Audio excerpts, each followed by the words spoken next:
On this episode of Redlit, dealing with a gas thief. Revenge is best served frozen. Scumbag aunt ripped off my grandma for years. I put my nose in her business and had the IRS financially ruin her. Dealing with a gas thief. I've shared this story before, and I'll share it again. Several years ago I lived in the northwest coast of Puerto Rico. It's a very relaxed area, with tons of good restaurants and lots of green space. My apartment was on a cliff, not far from the water. The electric infrastructure was a bit old, so when it was rainy season, we'd lose power for a few hours at a time. Not a big deal. I had a gasoline generator. Enter a new neighbor. He lived 2 doors down from me, and drove an amazing custom Chevy van from the 70s. All it needed was an epic airbrush wizard on the side. Sadly though, that's where anything good about him ended. I caught him taking the gas out of an orange jug I'd leave outside in case the generator ran out. Although I saw him do it, and called him out on it, he denied it and played stupid. So after the second time, I took all of the gas in the jug, filled the generator with it, and put the rest in my car. I then went to the nearest gas station that had diesel and filled it up with diesel. A few days later, I am woken up by a tow truck backing up to pick up his now disabled van. I looked out the window and you could see the anger on his face. He moved out the next month, and from what I gathered from talking to people in the community, he was a general piece of shit human, and what happened to him was deserved. Revenge is best served frozen. We don't own a car and live at the end of a cul-de-sac. I have people use my driveway all the time to turn around. It's not a huge deal to me. A little annoying when they compact the snow and it's harder to shovel, but whatever. One of my neighbors had a ride service come pick up their child every day. The van would park in my spot and begin honking at like 8 a.m. I worked nights at the time. Half the time he'd be half parked on my grass.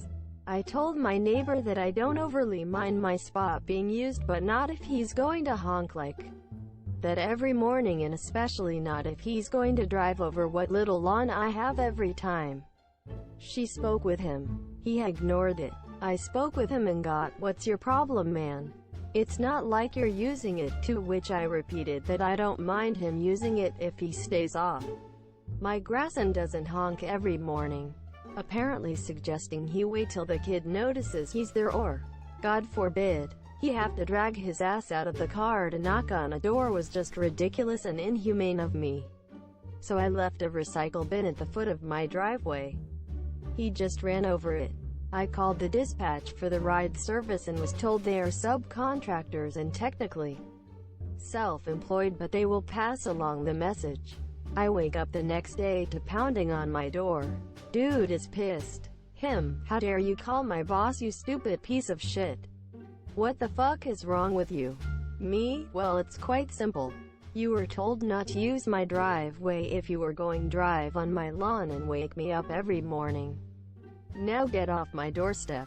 Him, "I'll sue you if I lose my job because of you." Me, "You've been warned. Don't trespass on my driveway or property again." Quote. Dude storms off in a huff, spouting obscenities, etc. So this happened on a Thursday. The kids have a PD day the next day, and it's supposed to be one of those delightful Canadian weekends where it drops to like -40°C for my American friends. -40 is where Celsius and Fahrenheit meet up, so it's freaking cold, lol. So that night, I grabbed one of my more beat-up plastic garbage bins, made sure to plug all the holes with a generous amount of duct tape, stuck a sign on it that read, "Private property, driveway, not for public use," and proceeded to fill it to the brim with water. Now, before anyone thinks I'm a jerk willing to potentially endanger the other kids in the car, I'd like to point out that my neighbor's kid is the first to be picked up, so it's just him in the car. Cue Monday morning. He sees the garbage can, backs up a bit more and defiantly charges the garbage can as if to teach me a lesson, and proceeds to cause some pretty serious damage to the front end of his car.